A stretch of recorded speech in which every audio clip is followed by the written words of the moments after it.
আউযু বিল্লাহি মিনাশ শাইতানির রাজিম। বিসমিল্লাহির রহমানির রহিম। মনে রাখিবেন, জাহিরি এলেমের ন্যায় বাতিনি এলেম শিক্ষা করা প্রত্যেক নরনারীর প্রতি খাঁটি ফরজ। বড় পীর হযরত শেখ মহিউদ্দিন আব্দুল কাদের জিলানী রাহমাতুল্লাহ আলাইহি বলেন, তাহারাই বুদ্ধিমান যাহারা সর্ব অবস্থায় আল্লাহর নিকটে ক্ষমা প্রার্থনার নাজাতের মুক্তির জন্য দোয়া করা অভ্যাস করিয়া লইয়াছেন। হে লোক সকল, তোমরা তওবা করো।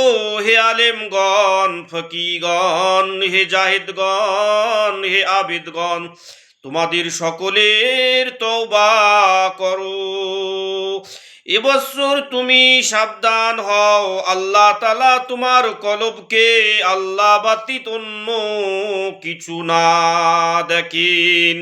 যদি তোমার কলবে আল্লাহ ব্যতীত অন্য কিছুর মহাব্বত দর্শন করেন, তবে তুমি জানিও যে তুমি ধ্বংস হইবে। তুমি সাবধান হও যে আল্লাহ তাআলা তোমার দিলে আল্লাহ ব্যতীত অন্য কারো ভালোবাসা আশা বা ভালোবাসা দেখেন। তোমার দেখলে আল্লাহ ব্যতীত সব কিছু হইতে পাক করো।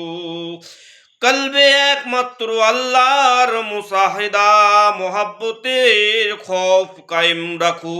জানিয়া রাখো, লাভ লুস্কানের একমাত্র তাহারি তরফ হইতে, কাজেই তোমরা তাহার দরবারে মেহমান হইয়া যাও।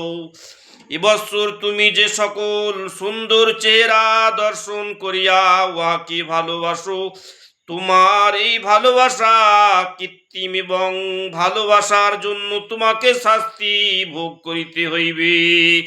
সত্যিকারের মহাব্বত আল্লাহ তাআলার মহাব্বত, ওই মহাব্বতের পরিবর্তনশীল নয়। যে ঘরে জীবজন্তুরের ছবি থাকে, সে ঘরে রহমতের ফেরেশতা প্রবেশ করিতে পারে না। কলবের ঘরে আল্লাহর মহাব্বত বাদী অন্য কিছুর মহাব্বতের ছবি থাকে, সেখানে আল্লাহ তাআলা থাকেন না। যদি কাহারো সাথে মহাব্বত করিতে চাও, তবে তাহার সঙ্গে দুনিয়ার সঙ্গী হওয়ার যা কিছুটা মহাব্বতে এবং দয়া মায়া দেখাইয়া কিছুটা মহাব্বত করিতে পারো।